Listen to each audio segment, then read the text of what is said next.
Hello again, this is Victor from KaizenPoker.com, and this is the second chapter, the basics of winning at the tables.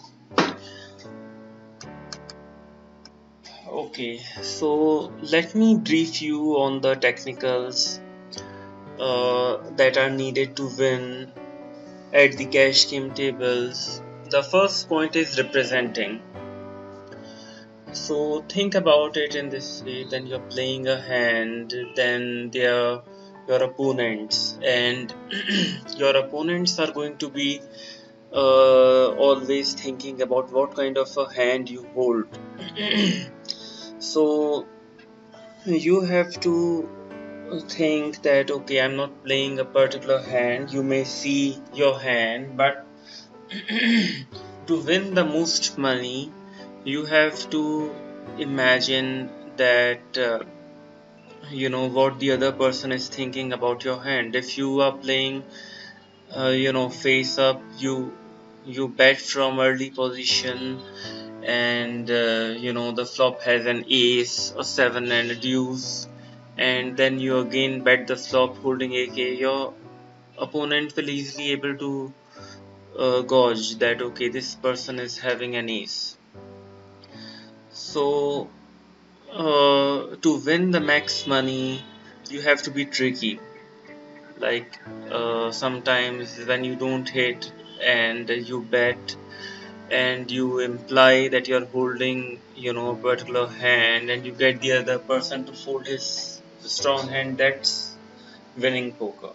Okay, so the second point is it's a money losing game. Okay, anytime you buy in at the table and then you hope to win money, you can never be sure that you will be gaining money.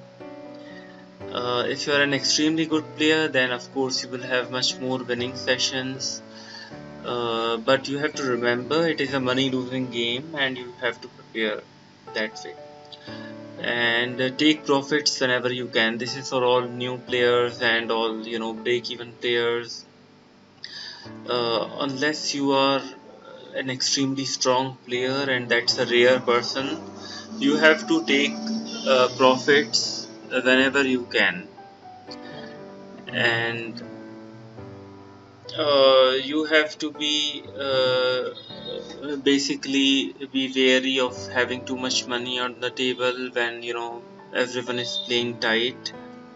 So it's better to get up from the table.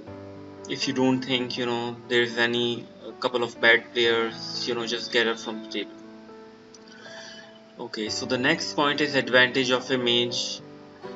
uh, Anytime you sit at the table, you're having an image. Every player is having an image. Some players that start playing very bad are going to have the image of a very bad player, and other players are going to take advantage of them by either bluffing them, or when they have very strong holdings, then they will slow play so that the bad player or the tilted player is basically goes over the top and loses much more. Okay, so the next point is that tight image gathers respect. If you're having a tight image, then other players are going to not mess much with you. They are not going to bluff you, and anytime you raise, they are going to put you on a premium holding. This is because they think that you will start with a very good hand, and you are likely strong when you have.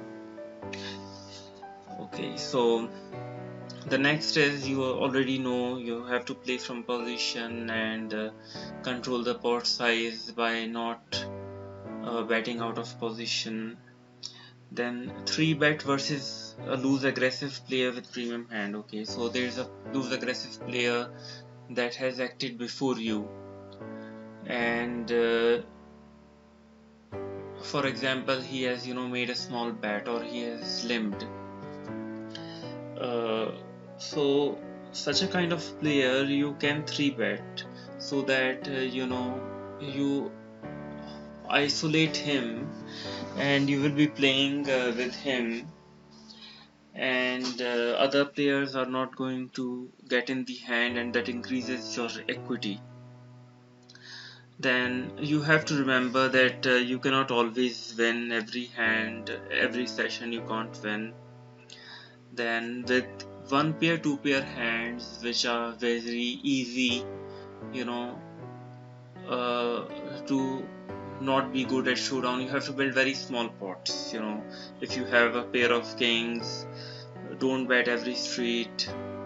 Try to bet the minimum, whatever gets the work done, that much you should do. And if the pot starts getting bigger, you have to muck it.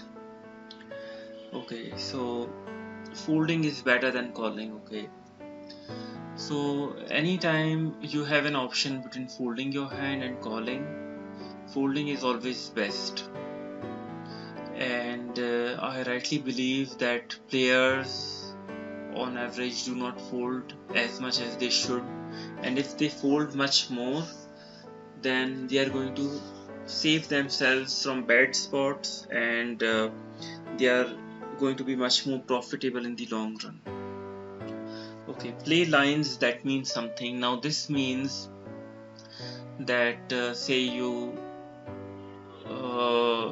cannot always play your own cards. You have to play lines that mean something, because unless you are doing that, you can never be a very strong winning player. So sometimes you will need to bluff two versus a single opponent when he shows a lot of weakness. Then you can pretend that you hit the draw, or you hit the flush, and that too you need to be very cautious. In a live game you have to read opponents well. Okay, so on a full table, play tighter. Okay, when there are too many players that have seen the flop, you have to assume the showdown strength of hands is going to be very, very strong. On a full table, you have to again play a very tight range, otherwise you will lose money. Okay, this is you already know, you can't call if you can't raise. This is a standard rule. Like if you just keep on calling, trying to chase cards, trying to chase your draws, you are going to lose money. Then try to set mine with a deep stack. Okay, you get a beautiful pair of 7s, 6s, 10s, and you have a mid and short stack, and there are a couple of players in the hand. And if you start calling, about 15 or 20% of your stack, then you're going to lose a lot of money very quickly, and that you won't be able to regain it, and that's a money losing play. Then this hand, AK offsuit and JJ, they are very weak hands. Let me be frank with you. Unless you hit a set with jacks, or unless you have a top pair with AK offsuit on a dry board, you can't continue beyond the flop. And you must never go all in a cash game with these kind of hands. Okay, so play at stakes where money does not mean much to you. Anytime you play at a stake where money is dear to you, at that time you are gambling. Always drop down the stakes, and anytime you are playing at a stakes where you can afford to take risks, you are not playing scared money. So that's real poker. Know the odds well and play plus CV game. Without knowing the odds, without able to compute the odds, like your equity in the hand, your pot odds, you have no business playing poker, because today's games are extremely tough. And don't just rely on 4-2 rule. You have to compute the error of 4-2 rule as well, because sometimes you may think, okay, you have about 67 or 70% equity, but actually your equity is much closer to 50-52%. So you need to be aware of that. Hand reading is important. Okay, anytime you're in a hand with a single opponent or with two opponents, you must always think about the range they are playing, what kind of holding they may have, because unless you are paying attention to that, you can't win in today's games. Never martingale. Okay, so you lose couple of binds and then you think, okay, I'm going to bind twice as much and I'm going to recover all my money. That's a very wrong strategy, and that always brings losses at both the poker table, roulette or blackjack or any other casino game. Okay, so now we get to the basics of money management. If you're playing poker to win money, then you have to build profits and then play with profits. If losses are happening, then just quit the game and figure out where you're making mistakes, drop down the stakes, and build from the smaller stakes. If you're having trouble winning live, then go to online, go to the smaller stakes, slowly build profits. And there are players who have built bankrolls by just playing free rolls. So you should never put your hard-earned money in poker or get a big bankroll with hard-earned money for poker, because the chance of losing it is very high. Okay, and another rule is don't take too much money to casino cards, because you may lose it all. Take only that much that you are comfortable losing in a poker game or casino.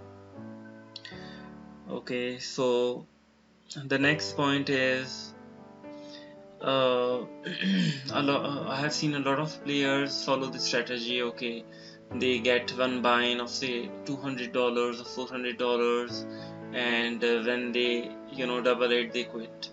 And let me tell you, that's a very wrong strategy. The right strategy is to at least win 2 times of your buy-in and then only leave.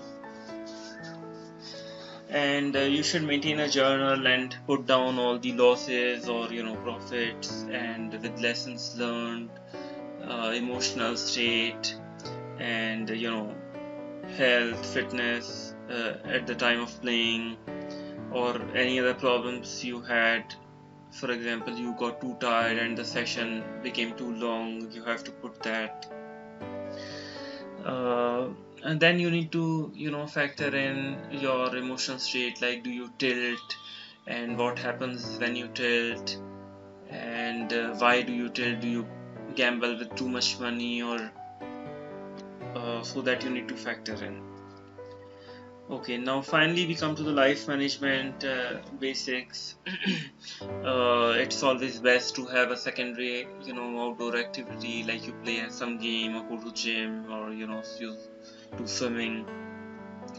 And like if you have a job, then of course you're not going to have much time, and it's always best to go on holidays. And don't try to go every day to the casino or card room, because every session you have to be concentrated completely. If you're not concentrated, focused, if you're not sharp at the table, then the chances of losing are very high. Then try to go just on Friday and Sunday initially and build some profits, and then take out your hard-earned money and then play with profits. Then play an easy tight game. Don't take too much risk. Don't play a very fancy game of 3 betting light and bluffing a lot, then forcing other player to fold. Because players nowadays are reading other players very well. They know, okay, what kind of holding he's having, what range he will hold, and they keep on seeing what you are doing at the table. So don't play too fancy game initially, and that's for cash tables, because generally the regs what they are doing are just sitting at the tables, passing their time, waiting for tourist or recreational players to come donate money to them, and much fancy plays, like Tom Dwandas or Patrick Antonius or whatever happens in those high stakes games that you watch on TV. Just don't do that. Try to be as friendly as you can at the table and talk with other players, so it will be very easy to pass the long sessions that you'll be having at cash game tables. If you're playing online, of course you can't have that kind of social aspect, uh, but of course the more friendly you are, the more you will like the game, the more you will like the social interaction that happens. And try to take like long walks and all after session or before session, whatever helps. Then chill out after session, because uh, like I will tell you, when I used to have poker sessions in live, I would go out with friends and then spend couple of hours with them, and just chill out. And that way, when you take off uh, steam. So any questions you may be having, you can you can get back to me.